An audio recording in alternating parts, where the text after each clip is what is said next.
The veil is thinning, and people can no longer pretend. People think they can block your blessings, but the return to sender spells, you'll be able to identify them because you'll start to see them sweating, overwhelmed, and stressing. You ask the Most High, may you place a hedge of protection upon me. Those that take crafty counsel against me, that come together under one consent to cut me or those like-minded off from being a nation and me reaching my higher self. May their next devised move no longer work in their favor but against them, and may recompense fall upon their heads, and may they fall victim to their own devices, gadgets, ideologies, and traps that they have for me and others, and may their next devised move not work in their favor but against them.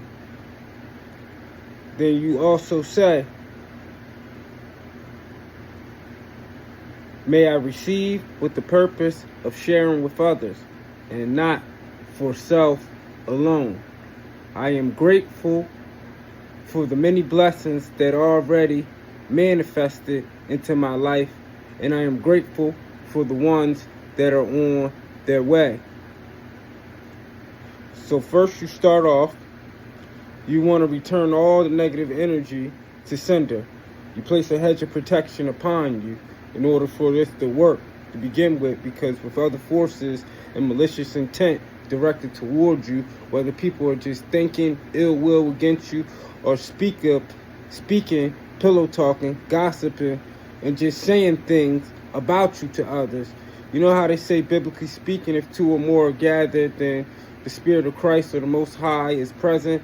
That's the same thing, vice versa. It's called duality. If two or more are gathered in negative, in ill will and malicious intent, whether they know each other or not, but the simple fact that that energy is activated at the same time and is directed against you, it's kind of like casting a spell on you. So it kind of brings a hindering spirit upon you, and it kind of blocks your blessings and sets you back, because what it does is it creates chaos and discombobulation in your life, because they trigger it. And a lot of the time this is just from jumping spirits, jumping on them, making them do this at the same time. But a lot of times it's just their own inner essence, because the spirits are manifested from within you. A lot of people think they come without of you, but they're within you. It's the dual nature of you, of the good and the bad. You know how they got that concept, there's an angel and a demon on your shoulder? Well, this really kind of how it works. That didn't just come about out of nothing. But the Sugarfoot ritual, after you protect yourself, a hedge of protection, and you return to center. See, the crafty counsel, this is where you get to Psalms 83. I believe it's Psalms 83 or 82. But it says, they take crafty counsel against my people to come together under one consent to cut them off from being a nation. A lot of people don't know that the Psalms are used in so many magical traditions and magneticism, or drawing something to yourself, becoming a magnet, by saying those prayers or hymns, in a certain repetition, in a certain way, at a certain time, in a certain day. You look in the 6 and 7 book of Moses, there's a whole chapter based on the Psalms and telling you how to use them. Which days of the week, when to say them, which ones are for what. But those that take crafty counsel on you, this is how you divert that energy, in return it's a sender. Because people that take crafty counsel, that means they're doing it in a congregation, whether they know each other or not. And these are the people that get destroyed so easily, because that's why the Messiah said, please forgive them, they know not what they do. Most of them don't know, because they walk in deaf, dumb, and blind in this world, and they just doing things. They just attracted to influences, principalities, people in high places, people that's popular, rulers of the darkness, people in the shadows, doing shadow work, and creating chaos energy. They thrive and vibe, but nothing on negative energy. That's how their days are fueled, you know. That's why there's no happiness that comes into their life, but nothing but chaos and strife, you know. Their getting only gets good for a little time period and season, and then it's all over again, and then they're going through the same loop. They're stuck in a loop, you know, that they can't get out, because that's what you call the stronghold, you know. But that's what they deserve, because you always get what you dish, and if you hit it right, you will not miss. You'll knock it right out the park. But the Sugarfoot ritual, cinnamon is used in a lot of money rituals, or creating prosperity and wealth into your life, or dusting, you know, chaos energy that's lingering behind your back. You rub your cinnamon on your hands and your palms, dust your shoulders off, and say release, or say get behind me. So many ways to do it. It's all about your intention and you directing that energy by way of speaking through your throat chakra and the sound vibrational frequency, because it's power of life and death in the tongue. You know, abracadabra, I create as I speak. Avada Kedavra, I destroy as I speak. But you put some cinnamon and sugar in your shoes each morning for 7 days. I just do it every day just because. Or when I start to feel overwhelmed, I just start doing any type of ritual I know that, you know, is linked to a specific intention. Ritual only works if people believe it. And if it's been believed over a period of time and it's still being practiced, then that energy is conjured to make it be fulfilled. So I've done this for 7 days. When I tell you that the blessings are already coming into my life, as one door closes, another one is opening. I can't say what the blessing is because it's not fully manifest, but it's there, it's activated, it's open, and I'm walking to it, you know. And yeah, this is how it normally always happens, and I'm grateful. That's why when you do these things, you should say it all the time, you know. I am grateful for all that has been given and all that has been received. I'm grateful for the blessings that already have transpired in my life, and I'm grateful for the ones that are on their way.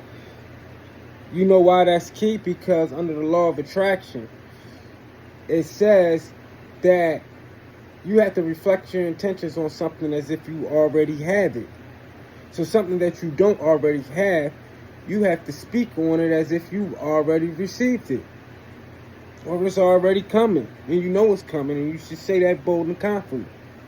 One time is not enough. You have to do things in repetition, over and over and over again. It's like a crackhead, you know. They say a lie so much that they actually believe it. It's the same way with you, you know. You have to say something over and over until you believe it.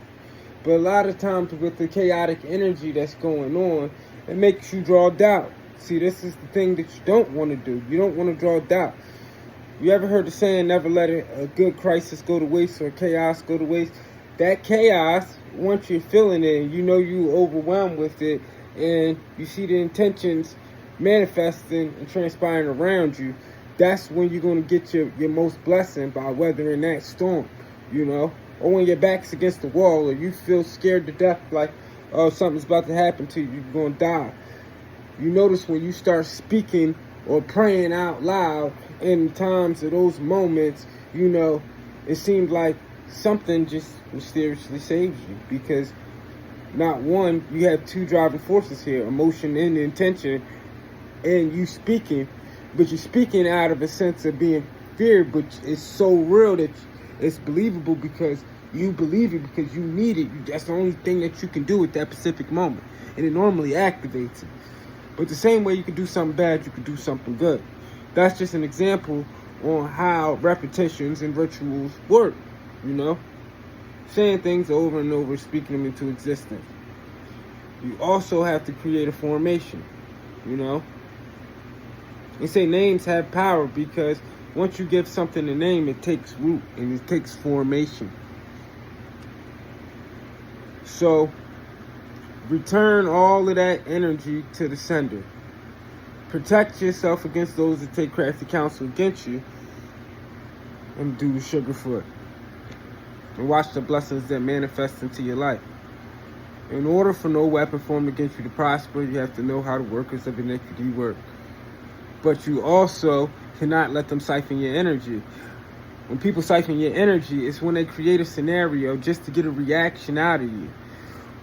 They try to get a reaction out of you, but once you give them that reaction or you come out of character, they siphoned your energy already. It's like a vampire. They want your blood. These people do it. That's just like a police. You know, when they create a scenario just to get a reaction, then use that reaction as a justification for their behavior and their initial encounter to begin with. When the initial encounter wasn't about that at all, but basically got a reaction out of you and got you to keep talking when you had the right to remain silent, and anything you say or do can be used against you in a court of law. Now look how many people get caught up into that spell all the time. It's a spell. It's a spell. So pay attention. Be mindful and aware out here. Do not let them siphon your energy. That's key. Do not give the reaction. It's called cause and effect. To create a cause to get an effect. You know, create a scenario just to get a reaction. That reaction allows them to siphon your energy because now they can use that as a justification against you. But if you don't give in to them and give them what they want, then they stuck.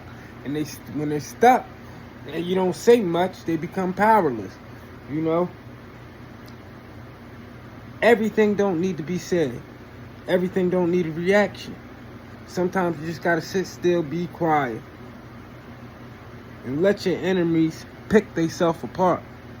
That's the easiest way to destroy evil, by not giving into it and giving it its reaction. But if somebody comes up, punches you, and slaps you in your face, yes, you defend yourself. Now we got to use common sense, you know. But a lot of people be like, oh, turn the other cheek. But that's just a mechanism to control you. That's why you have to use logics in this world. But you use all the elements. So when I say cinnamon, sugar, these are all elements that come from the earth. Remember, you was created from the earth. The breath of life was blown into the soil, which is the ether. The ether is the fifth element. The four elements is earth, water, fire, air. That's why if you pray over water, it become holy water. You know, fire, ether, burning, you know, sending it in the wind, air. You notice in a lot of rituals, if you burn, put your intentions on the paper, burn them, then you take those ashes, you scatter them in the wind. Blown in the wind. Ah, shit. But you have to use the elements as well, you know? So, I'm out.